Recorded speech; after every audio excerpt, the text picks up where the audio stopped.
Good morning fifth class. आज आप लोगों की साइंस की क्लास है। तो आज जो हम चैप्टर पढ़ने वाले हैं उसका नाम है इंटरडिपेंडेंस इन नेचर। तो ये एक नया चैप्टर है जो आपने पुराने क्लासेस में जो पढ़ा है उससे थोड़ा हटकर है उसी के ऊपर बेस्ड, लेकिन थोड़ा सा डिफरेंट है। हेलो। तो इंटरडिपेंडेंस का मतलब होता है कि जब आप एक दूसरे पे आधारित होते हो, डिपेंडेंट होते हो, आपको उसकी ज़रूरत होती है और उसको आपकी ज़रूरत होती है। तो हमें नेचर में हम किस पे आधारित रहते हैं या फिर नेचर हमारे ऊपर कैसे आधारित रहती है, तो उसके बारे में आज हम पढ़ेंगे। तो यहाँ पे पहले आपका लिखा है एनवायरनमेंट और इकोलॉजी। तो एनवायरनमेंट और इकोलॉजी का क्या मतलब होता है? As you have already learned that natural surroundings in which a living thing lives and survives is known as environment. तो as you have already learned that natural surroundings in which a living thing lives, मतलब कि जैसे कि आपने सुना है कि जो नेचुरल सराउंडिंग्स होती है, सराउंडिंग जो आपके आसपास की चीज़ें हैं जिसमें हम लोग रहते हैं, उसको हम क्या कहते हैं? एनवायरनमेंट कहते हैं। तो जिसमें हम लोग रहें या हम रहें या फिर कोई जानवर अगर उस रहता है तो उसके आसपास की जो सराउंडिंग्स है जिसमें वो रहता है, ज़िंदा रहता है, खाना खाता है, तो उस सराउंडिंग को एनवायरनमेंट कहते हैं। अब जैसे हमारी सराउंडिंग है, तो हमारी सराउंडिंग कैसी है? हमारी सराउंडिंग्स में हमारे बिल्डिंग्स हैं, ऊंची ऊंची बिल्डिंग्स हैं, छोटे छोटे घर हैं, बड़े बड़े घर हैं, और आपके रोड्स हैं, और हमारे जानवरों में, हमारे सराउंडिंग्स में जो जानवर हैं जैसे कुत्ते हो गए, बिल्ली हो गए, गाय हो गई, भैंस हो गई, इस तरह के हमारी सराउंडिंग्स हैं। तो जो ये हमारी जो सराउंडिंग्स है इसको हम अपना एनवायरनमेंट बोलते हैं। ठीक है, अब आगे पढ़ते हैं। The study of living things in their natural surroundings is called ecology. तो इस सराउंडिंग की पढ़ाई को, यानी कि आपके एनवायरनमेंट की पढ़ाई को इकोलॉजी कहते हैं। Ecology is the branch of science, ये साइंस है। The scientist who study ecology are called ecologist. और जो साइंटिस्ट इकोलॉजी की पढ़ाई करते हैं, एनवायरनमेंट की पढ़ाई करते हैं, उसको इकोलॉजिस्ट कहते हैं। ठीक है, जैसा कि आप सुनते रहते हो ग्लोबल वार्मिंग हो रही है, ये है वो है, पोल्यूशन ज़्यादा हो रहा है, या फिर हमारी पॉपुलेशन बहुत ज़्यादा हो रही है, ये सब पढ़ाई किस में इंक्लूड हो रही है? कौन कर रहा है ये पढ़ाई? कौन करता है ये रिसर्चेस? ये सब इकोलॉजिस्ट्स होते हैं जो ये सब रिसर्चेस करते हैं। ठीक है, living things and non living things make up our environment. Plants and animals are living while air, water, soil and sunshine are non living. तो हमारा जो एनवायरनमेंट है तो वो लिविंग थिंग्स और नॉन लिविंग थिंग्स दोनों से मिलता है। जैसे कि मैंने अभी आपको बताया कि हमारा एनवायरनमेंट में क्या है, घर है, रोड है, ये सब क्या है? नॉन लिविंग थिंग है। बट साथ साथ में मैंने आपको गिनवाया कि हमारे आसपास कुत्ते, बिल्ली, जानवर भी मिलेंगे आपको, तो वो भी हमारे एनवायरनमेंट का हिस्सा होते हैं। तो plants and animals are living, मतलब प्लांट्स और एनिमल्स जो हैं वो लिविंग थिंग्स हैं। और जो एयर हो गई, हवा हो गई, पानी हो गया, ज़मीन हो गई, या सूरज की रोशनी हो गई, ये सब नॉन लिविंग्स हैं। ठीक है, अब इंटरडिपेंडेंस इन नेचर। अब हम पढ़ेंगे इस चैप्टर का मेन क्रक्स कि इंटरडिपेंडेंस क्या चीज़ है। तो जब हम डिपेंड करते हैं, यानी कि हम डिपेंड करें, जैसे अगर मैं अपनी टीचर पे डिपेंड करता हूँ कि वो मुझे कुछ पढ़ाएंगी तो मैं कुछ सीखूँगा। ठीक है, तो ये क्या है? मैं डिपेंडेंस है, मैं क्या हो रहा हूँ? डिपेंड हो रहा हूँ। लेकिन अगर मैं मान लीजिए, जैसे आपको पता है कि जो पेड़ होते हैं वो कार्बन डाइऑक्साइड ऑक्सीजन छोड़ते हैं सांस लेके, और हम ऑक्सीजन सांस लेने के लिए अंदर लेते हैं, और फिर हम कार्बन डाइऑक्साइड छोड़ते हैं। और जो, जैसे कि मैं आपको एक पिक्चर बनाता हूँ, ये ह्यूमन बीइंग है,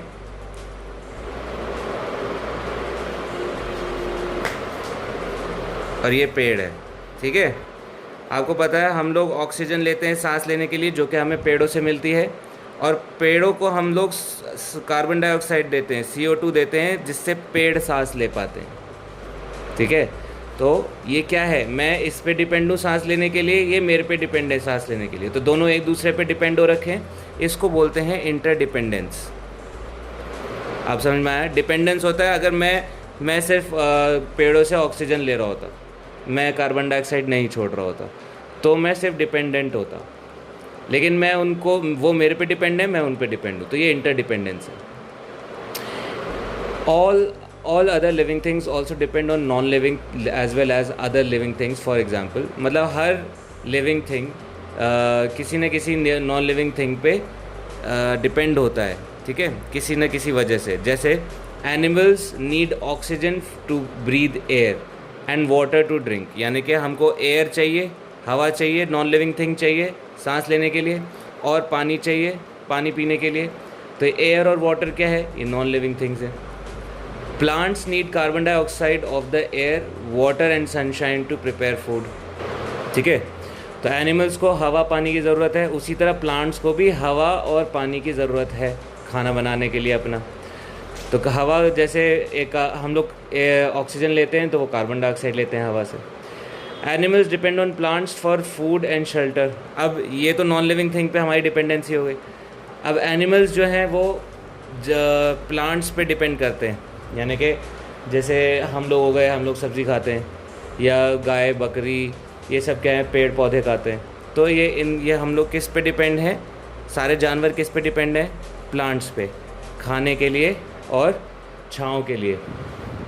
प्लांट्स डिपेंड होते हैं एनिमल्स पे, किस लिए, पॉलिनेशन के लिए और dispersal of their seeds.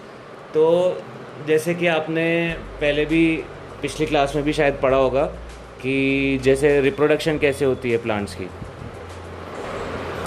Plants reproduce कैसे करते हैं, जब उनके कोई जानवर उनके बीज खाता है और फिर कहीं और जाके उसको गिराता है, तो उससे क्या होता है, जहाँ पे वो गिराता है उस ज़मीन में वहाँ पे वही पौधा उग जाता है. इस तरह एक नया प्लांट उग जाता है. तो इसको रिप्रोडक्शन कहते हैं प्लांट्स का. तो जो एनिमल्स होते हैं वो प्लांट्स को रिप्रोड्यूस करने में हेल्प करते हैं. Thus, animals and plants depend on each other as well as on non-living things around them to survive. That is why we say that there is interdependence in nature.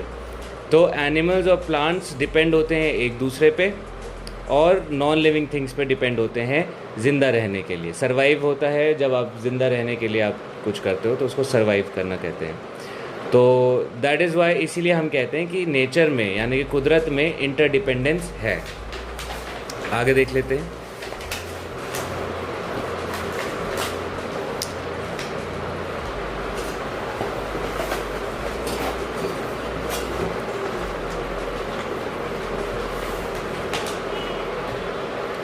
Living components of environment, plants, animals and all the microorganisms constitute the living world of our environment. तो हमारे living component क्या होते हैं, component मतलब हिस्सा, component मतलब हिस्सा. तो हमारे एनवायरनमेंट का लिविंग हिस्सा कौन सा है, जिसमें जो सांस लेते हैं, जैसे प्लांट्स हो गए, एनिमल्स हो गए, इंसान हो गए, या फिर एकदम छोटे छोटे जो बैक्टीरियाज हैं, वायरसेस हैं, ये सब हमारे माइक्रो ऑर्गेनिजम्स हो गए, जो कि कंस्टिट्यूट करते हैं हमारा living component of the environment. I hope आपको समझ में आया होगा मैंने क्या कहा. तो ये जीवित हिस्सा है हमारे एनवायरनमेंट का. और अजीव हिस्सा हम इसके बाद पढ़ेंगे. तो जीवित हिस्से के बारे में और क्या लिखा है, green plants are the only living things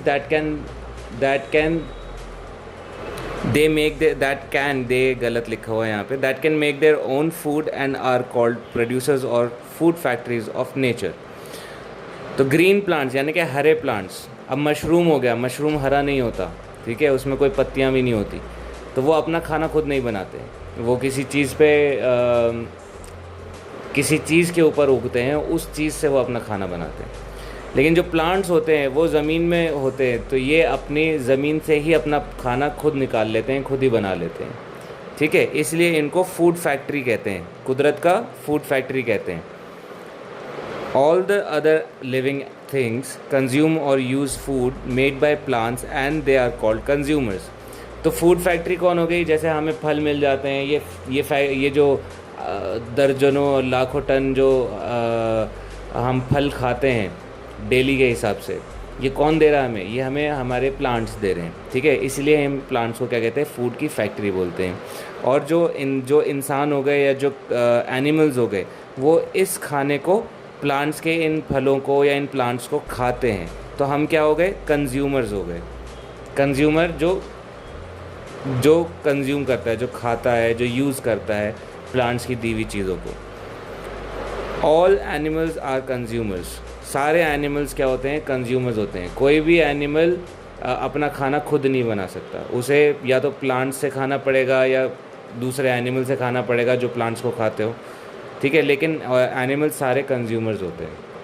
on the basis of the feeding habits they are divided into herbivores as deer, goat, cow, camel, carnivorous as lion, tiger, dog and omnivorous as human beings, crow, etc. तो हर जानवर के खाने के आदतों के हिसाब से उन्हें 3 हिस्सों में बांटा है। पहला हो गया हर्बीवोर, जैसे कि हमने पढ़ा था, जो सिर्फ हरी पत्तियाँ और प्लांट्स खाते हैं, जैसे कि हिरन हो गया, आपका बकरी हो गया, गाय हो गई, ऊँट हो गया। फिर उसके बाद आते हैं कार्निवोरस। कार्निवोरस होते हैं जो दूसरे जानवरों को खाते हैं, जो जानवर आपके प्लांट्स खाते हैं उनको ये खाते हैं, जैसे शेर हो गया, बब्बर शेर हो गया, कुत्ता हो गया। फिर उसके बाद लास्ट आता है ओमनिवोर्स, कार्निवोर्स और हर्बीवोर्स। इन 3 हिस्सों में बांटा है। ओमनिवोर्स जैसे इंसान हो गए या फिर कौवा हो गया, ये सब क्या होते हैं, ये प्लांट्स भी खाते हैं और एनिमल्स भी खाते हैं, तो इन्हें हम ओमनिवोर्स कहते हैं। इवेंचुअली आखिर में सारे प्लांट्स और सारे एनिमल्स जो हैं मर जाते हैं। कोई भी ऐसा प्लांट आपने नहीं देखा होगा, ऐसा इंसान आपने नहीं देखा होगा जो अमर हो, ठीक है। हर किसी को एक टाइम के बाद मरना है। तो जब ये मर जाते हैं तो उसके ऊपर फंगी और बैक्टीरिया फीड करते हैं, मतलब वो खाना शुरू करते हैं। तो मरे हुए प्लांट्स आप देखते हो या मरी हुई डेड बॉडी अगर आप कोई देखोगे तो उसको आप देखोगे वो सड़ता रहता है। वो सड़ता क्यों रहता है? क्योंकि उस पर फंगी और बैक्टीरियाज हमला करते हैं या उस पर अपना खाना बनाना शुरू करते हैं और धीरे धीरे उसको बिल्कुल गला देते हैं, बिल्कुल उसको मिट्टी बना देते हैं। ये काम कौन करता है? बैक्टीरिया करते हैं और फंगी करते हैं। तो जो वो बॉडीज़ हैं उनको बिल्कुल तोड़ के, उनको बॉडीज़ को एकदम गला के एक सिंपल सब्सटेंस बना देते हैं जो कि दोबारा प्लांट्स यूज़ कर पाते हैं। तो आप समझ रहे हो, सर्कल आप समझ रहे हो। ये प्लांट है, ये आपका प्लांट है, इसने हमें एक फल दिया, मान लो एप्पल दिया।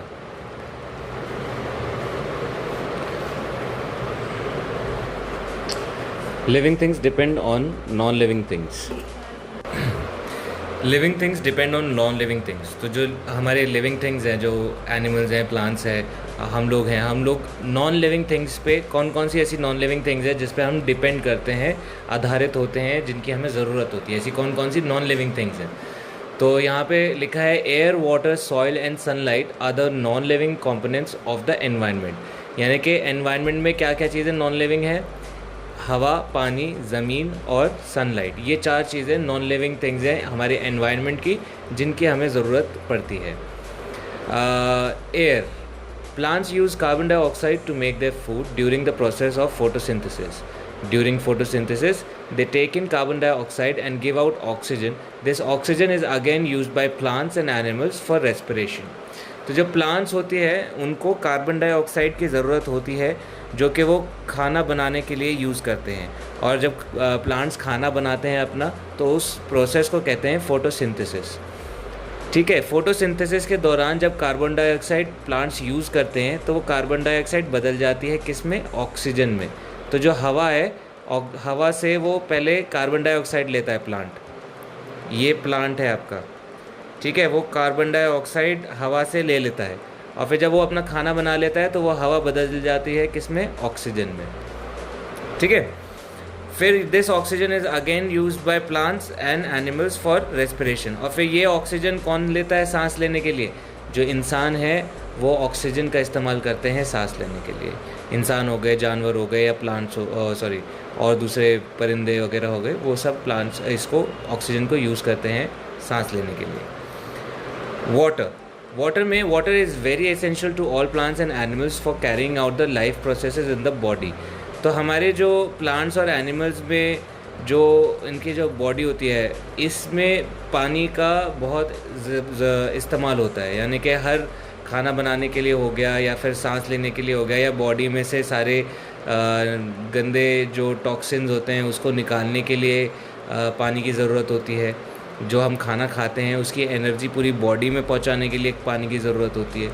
तो बेसिकली हमारी बॉडी की फंक्शनिंग के लिए पानी की बहुत ज़्यादा ज़रूरत होती है। Plants absorb minerals dissolved in water through their roots.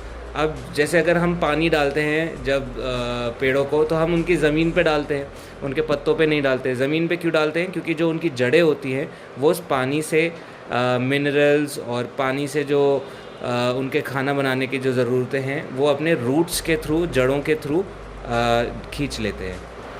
ठीक है। Plants use water to prepare food during photosynthesis, और यही पानी जो वो खींचते हैं जड़ों से, उससे वो खाना बनाते हैं जिसको हम फोटोसिंथेसिस कहते हैं। तो खाना बनाने के लिए दो चीज़ें यूज़ करते हैं, कार्बन डाइऑक्साइड और पानी। Water also helps in dispersal of seeds of plants growing in और नियर वाटर। अब जैसे पानी के अंदर कुछ पेड़ जो है पानी के अंदर उगते हैं, ठीक है, तो जब उनके सीड, जब उनके बीज गिरते हैं तो वो पानी के थ्रू इधर उधर जा पाते हैं। तो उस तरह से वो जब बच्चे जब अपना रिप्रोडक्शन करते हैं, जब अपने प्लांट और कहीं अपना एक और बीज बोता है, तो वो बीज वहीं ना गिर के दूर गिरता है। किसकी मदद से? पानी की मदद से। वो पानी से बह के बीज दूर चला जाता है और वो बीज जहाँ पे गिरता है वो फिर वहाँ से एक और पेड़ उग जाता है। ठीक है, तो ये हो गए प्लांट्स कैसे यूज़ करते हैं पानी को। अब हम बात करते हैं एनिमल्स कैसे यूज़ करते हैं।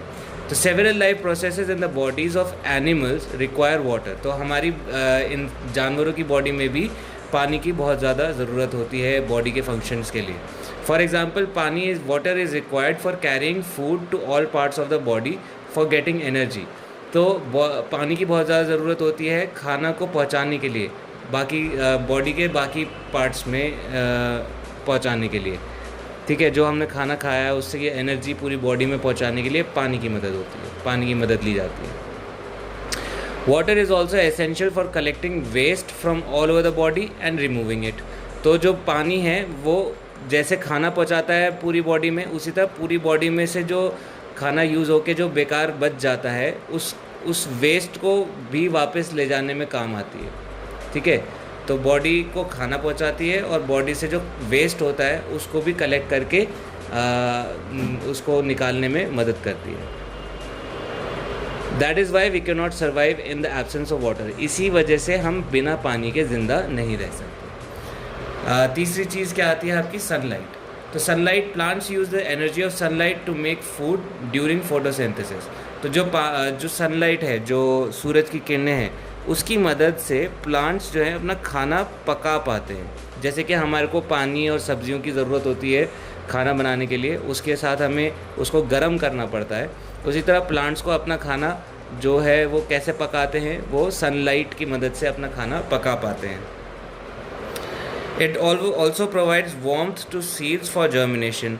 तो जब जर्मिनेशन किसे कहते हैं? जब सीड्स हम ज़मीन में बोते हैं, वो जो सीड है बड़ा हो जाता है, एक प्लांट में बदल जाता है, उस प्रोसेस को जर्मिनेशन कहते हैं। ठीक है, उसको ग्रोथ कहते हैं। तो वो ग्रोथ के लिए जो गर्मी की ज़रूरत होती है वो कहाँ से मिलती है? सनलाइट से मिलती है।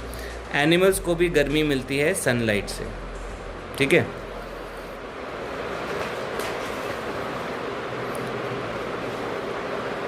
आगे देखते हैं। Plants can not grow if there is no soil, soil provides them with support.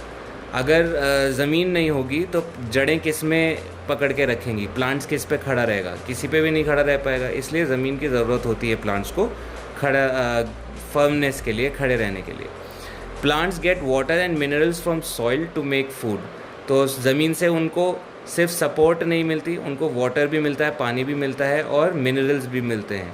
Soil provides shelter to animals such as ants, centipedes, earthworms. Even जैसे आपके कुछ बड़े एनिमल्स हो गए जैसे रैबिट्स या फिर चूहा हो गया या मोल्स हो गए, ये सब भी गड्ढा बना के, स्नेक्स जो है गड्ढे बना के ज़मीन के अंदर रहते हैं। ठीक है, और जितने भी आपके कीड़े मकोड़े हैं या चींटी हैं, ये सब ज़मीन के अंदर रहते हैं, तो उनको शेल्टर यानी कि छत देता है आपकी ज़मीन। ठीक है,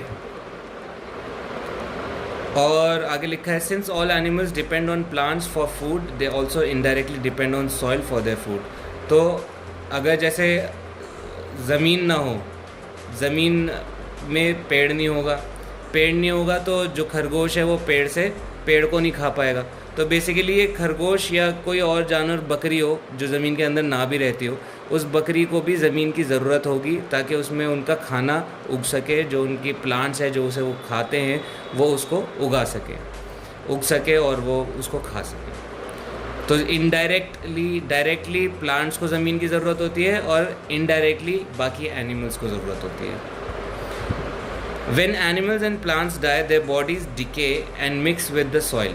जब कोई जानवर मरता है या कोई प्लांट मर जाता है तो वो ज़मीन में मिल जाता है, और वो मिलने के बाद उस ज़मीन को और फर्टाइल कर देता है, यानी कि उसको और मिनरल्स दे देता है, जिससे वहाँ पे और ज़्यादा खेती बाड़ी उग सके। तो जो हमारी बॉडीज़ होती हैं या हमारी जो प्लांट्स के जो मरे हुए जो अंश होते हैं, जब वो ज़मीन में मिल जाते हैं तो वो ज़मीन को और उपजाऊ बना देते हैं और अच्छा बना देते हैं। ठीक है, तो ये सर्कल चलता रहता है। Animals make soil fertile. Animals को जो है animals that live in the soil help to make it loose. Air required by the roots of the plant can then enter the soil. Animals like the earthworm make the soil fertile. तो कुछ animals होते हैं वो ज़मीन को जब खोदते हैं अपना घर बनाने के लिए या फिर अपना खाना ढूंढने के लिए, जिस भी वजह से आप ज़मीन को खोदते हैं, उससे क्या होता है कि ज़मीन जो है थोड़ी खुल जाती है, यानी कि टाइटली बंद नहीं होती, जिसमें से हवा पास भी ना हो पाए। तो अगर ये मिट्टी को खोदेंगे नहीं तो मिट्टी में जो है हवा पास नहीं हो पाएगी। इसलिए इनकी वजह से जो है जो ज़मीन के अंदर जो थोड़ी बहुत हवा की ज़रूरत होती है पेड़ों को, वो हवा पास हो जाती है और पेड़ों को हवा मिल जाती है। इसीलिए जहाँ पे अर्थवॉर्म होते हैं, जो ये लंबे लंबे से कीड़े होते हैं, ये इस तरह के कीड़े ज़मीन में पाए जाते हैं, ये ज़मीन को उपजाऊ बनाते हैं, फर्टाइल बनाते हैं। Bacteria and fungi help to decay the waste and dead bodies of the animals. This cause nutrients in their bodies to mix with the soil and make it fertile. अगर आप किसी मरे हुए जानवर को ज़मीन में दबाते हो तो वो जो ज़मीन है वो ज़्यादा उपजाऊ हो जाती है, क्योंकि जब उसके मरने के बाद जो उसकी बॉडी में जो न्यूट्रिएंट्स बचे होते हैं वो न्यूट्रिएंट्स ज़मीन में मिल जाते हैं। ठीक है, और ज़मीन में मिलने के बाद वो ज़मीन और फर्टाइल हो जाती है। इंटरडिपेंडेंस यानी कि एक दूसरे के ऊपर डिपेंड होना, यानी उस पर आधारित होना, तो उसके बारे में यहाँ पे पढ़ा जाएगा। प्लांट्स और एनिमल्स एक दूसरे पे कैसे आधारित है।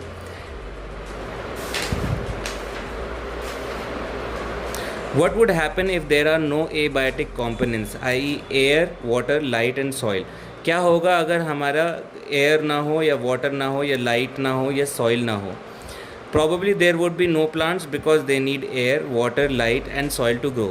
तो जब ये सब नहीं होगा तो कोई पेड़ पौधे भी नहीं होंगे, क्योंकि बिना ज़मीन के, बिना पानी के, बिना हवा के उग ही नहीं पाएंगे। Plants also depend on animals for carbon dioxide in the air because during breathing animals release carbon dioxide. तो जो प्लांट्स होते हैं उनको इंसानों की ज़रूरत, जानवरों की ज़रूरत होती है, क्योंकि हम लोग कार्बन डाइऑक्साइड छोड़ते हैं सांस में, और वो सांस लेते हैं तो वो ऑक्सीजन, कार्बन डाइऑक्साइड अंदर लेते हैं और ऑक्सीजन बाहर छोड़ते हैं, और यही ऑक्सीजन हम लोग सांस लेने के लिए अंदर लेते हैं। तो ये सर्कल है, जैसे कि मैं पहले भी आपको समझाने वाला था। तो अगर जैसे कोई पेड़ है और ये कोई इंसान है, तो जो पेड़ है वो सांस लेता है, कार्बन डाइऑक्साइड अंदर लेता है। क्या लेता है सांस लेके, मतलब हवा से क्या लेता है, कार्बन डाइऑक्साइड। और जब यह हवा में सांस छोड़ता है तो ये अपनी सांस में ऑक्सीजन छोड़ता है, और ये ऑक्सीजन हम लोग सांस लेते हैं तो ऑक्सीजन अंदर लेते हैं, जब हम लोग सांस छोड़ते हैं तो हम कार्बन डाइऑक्साइड छोड़ते हैं। तो इस तरह इनको हमसे CO2 और हमको इनसे ऑक्सीजन मिलता रहता है। ठीक है। Animals do not prepare their own food, so they depend on plants. No plants means no animals. Man cannot survive without plants and animals because his food comes from them. तो जो animals होते हैं वो सारे के सारे animals जो है खुद अपना खाना नहीं बना सकते, यानी कि जैसे ज़मीन से पेड़ अपना खाना बना लेती है, ज़मीन से सिर्फ पानी मिल जाए, ज़मीन मिल जाए और हवा और सनलाइट मिल जाए तो वो अपना खाना खुद उगा लेते हैं। तो एनिमल्स ऐसा नहीं कर सकते। एनिमल्स को या तो प्लांट्स को खाना पड़ेगा या दूसरे एनिमल्स को खाना पड़ेगा, तभी उनको एनर्जी मिलती है, खाना मिलेगा। तो अगर कोई प्लांट नहीं होगा तो एनिमल्स नहीं होंगे, एनिमल्स मर जाएंगे। है ना। Man also cannot survive without plants, इंसान भी जो है बिना प्लांट्स के और एनिमल्स के ज़िंदा नहीं रह सकता, बिकॉज उसका खाना भी इन्हीं से आता है, प्लांट से और एनिमल से। दस there is interdependence among plants, animals and human beings, इसीलिए इंटरडिपेंडेंस है प्लांट्स के, एनिमल्स के और इंसानों के बीच में। Neither plants nor animals can survive without sunlight, soil, air and water, तो ना ही इंसान, ना ही जानवर, ना ही प्लांट्स ज़िंदा रह सकते हैं बिना हवा के, पानी के, सनलाइट के और ज़मीन के। All these living and non living things keep their balance in nature, तो ये जो सारी लिविंग और नॉन लिविंग थिंग्स हैं ये बैलेंस बनाए रखते हैं कुदरत का। फूड चेन, तो फूड चेन किसे कहते हैं? You know that there is interdependence between plants and animals. The process of one organism eating the other and itself getting eaten by another organism forms a chain. तो एक plant का खाया जाना किसी और जानवर से, उस जानवर को कोई और खाता है, उस जानवर को कोई और खाता है, और वो जानवर जब मर जाता है तो प्लांट्स उसे खाते हैं। तो ये जो पूरा सर्कल है, ये जो चेन है, इस चेन को क्या कहते हैं? फूड चेन होता है। जब एक ऑर्गेनिज्म को दूसरा ऑर्गेनिज्म खाता है और उस ऑर्गेनिज्म को कोई तीसरा खाता है और उस तीसरे को कोई चौथा खाता है, तो इसको पूरे को चेन कहते हैं। फॉर एग्ज़ाम्पल, जैसे आप देखोगे ये घास है, घास को ये हिरन खाती है, बकरी खाती है, और इस हिरन को कौन खाता है? ये शेर खाता है। इस शेर को तो कोई नहीं खाता। उसी तरह ये और भी तरह के ऐसे चेन होते हैं, सिर्फ चेन एक ही तरह की नहीं होती। जैसे ये एक चेन दिख गई आपको। अभी उसी तरह घास को कौन खाता है? मान लो ग्रास हॉपर, यानी कि एक कीड़ा खाता है, और उस कीड़ों को कौन खाता है? जो आपके चिड़िया होती है वो कीड़े मकोड़े खाती है। तो ये जो चेन है, इस तरह की और भी 10-15 चेनें होती हैं, 10-15 के लिए लाखों चेनें होती हैं, ठीक है। तो ये एक ऑर्गेनिज्म को, ये जो एक ऑर्गेनिज्म है इसको दूसरा ऑर्गेनिज्म खा रहा है, दूसरा ऑर्गेनिज्म को कोई तीसरा ऑर्गेनिज्म खा रहा है, इसको फूड चेन कहते हैं। अ food chain starts with a plant जो कि प्रोड्यूसर होता है, एंड्स विद अ कंज्यूमर, जैसे कि इसमें दिखा है। यानी कि ग्रास जो अपना खाना खुद बनाता है, इस अपना खाना खुद प्रोड्यूस करता है, इसलिए इसे प्रोड्यूसर कहते हैं। और जब इसको कोई और खा जाता है उसे कंज्यूमर कहते हैं। जब उस कंज्यूमर को कोई और खाता है उसे भी कंज्यूमर कहते हैं। तो बेसिकली जो शेर है वो घास भी खाता है इनडायरेक्टली, वो ऐसी चीज़ खाता है जो घास खाती है, तो इसलिए ये इसके अंदर भी घास के न्यूट्रिएंट्स पहुंचते हैं, ठीक है। अब लास्ट हम पढ़ेंगे फूड वेब। अब जैसे कि हमने पढ़ा कि एक जानवर दूसरे जानवर को खाता है और दूसरा जानवर तीसरे जानवर को, तो ये कोई एक सीधी चेन नहीं होती, जैसे कि हमने यहाँ देखा, ये कोई सीधी चेन नहीं है। अब फॉक्स ज़रूरी नहीं है सिर्फ चूहे खाए, फॉक्स चूहे भी खा सकता है, खरगोश भी खा सकता है और खटमल भी खा सकता है।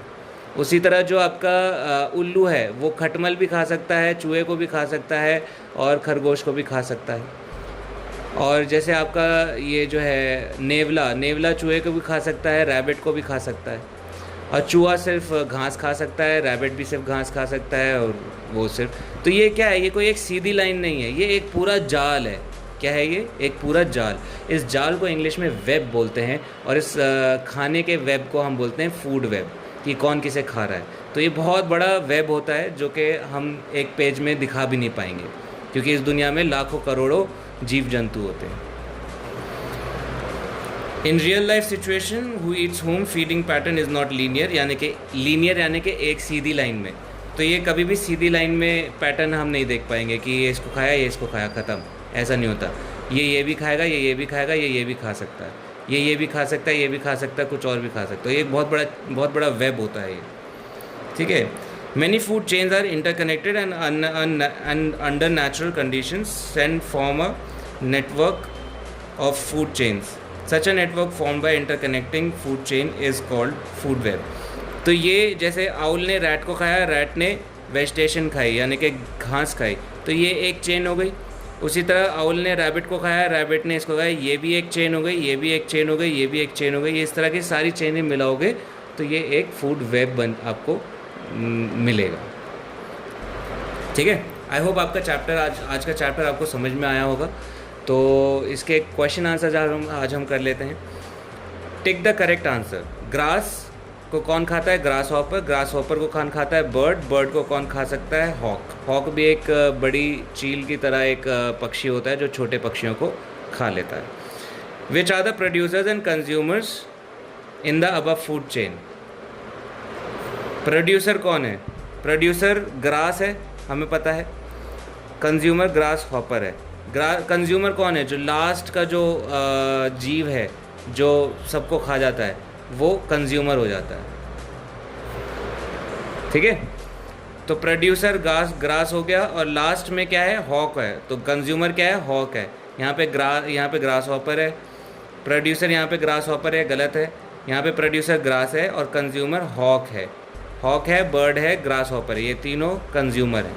तो ये वाला जो है आपका टिक हो जाएगा, यानी कि आपका ठीक है answer. Plants need these two prepare food. क्या क्या चाहिए प्लांट्स को? Carbon dioxide of the air चाहिए, वाटर और सनशाइन चाहिए, ऑक्सीजन फ्रॉम द एयर चाहिए। ऑक्सीजन की ज़रूरत हमको होती है, प्लांट्स को नहीं, तो इसीलिए यहाँ पे क्या है, ये ऊपर के दोनों ठीक है। तो ये चौथा जो ऑप्शन है आपका, बोथ ऑफ द अबव, दोनों ऊपर के दोनों ऑप्शन सही हैं। Which of these group animals is carnivorous? Carnivorous क्या होते हैं? जो दूसरे जानवरों को खाते हैं। डियर, गोट, काव दूसरे जानवरों को नहीं खाते। लायन, टाइगर, डॉग दूसरे जानवरों को खा सकते हैं, तो इसको हम कार्निवोरस कहते हैं। ठीक है, तो बी आपका ऑप्शन ठीक है। ये वन वर्ड में आंसर देना है। Only living things that make their own food, plants. ठीक है, प्लांट्स अपना खाना खुद बना सकते हैं और कोई नहीं। Small micro organisms that feed on dead bodies, fungi and bacteria. Plants absorb these through roots, water, minerals, substance which make soil fertile for the plants. Humus. Humus किसे कहते हैं? डेड एनिमल प्लांट्स को humus कहते हैं। Name any two herbivores, omnivores, decomposers. तो herbivores हो गए आपके गोट, काओ। ओमनिवोर्स हो गए आपके ह्यूमन बींग्स, डॉग।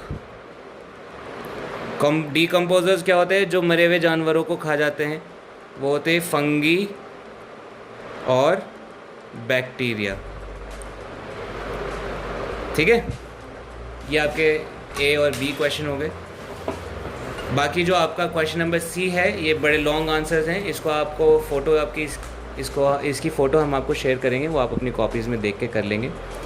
ठीक है, सेक्शन बी करते हैं। Fill in the blanks. The scientist who study ecology are called ecologists. We depend on both living and non living things. Bacteria and fungi are known as decomposers. Plants cannot grow if there is no soil. A food chain starts with a plant, जो कि producer होता है, and ends with a consumer. अब true और false बताने। Plants don't need oxygen, they only need carbon dioxide. True. Plants are producers of food. True. All animals are consumers. True. Fungi and bacteria feed on dead bodies. True. Several life process in the body can't take place without water. True. सब true है। ठीक है, काफ़ी जो है अपनी body के काम नहीं हो सकते बिना पानी के। फंगी, बैक्टीरिया डेड एनिमल्स पे खाती हैं। ऑल एनिमल्स, हर एनिमल जो है कंज्यूमर होता है, खुद अपना खाना नहीं बना सकता। प्लांट्स आर प्रोड्यूसर्स, वो अपना खुद खाना बनाते हैं, इसलिए उन्हें प्रोड्यूसर्स बोलते हैं। प्लांट्स को ऑक्सीजन की ज़रूरत नहीं होती, कार्बन डाइऑक्साइड की ज़रूरत होती है।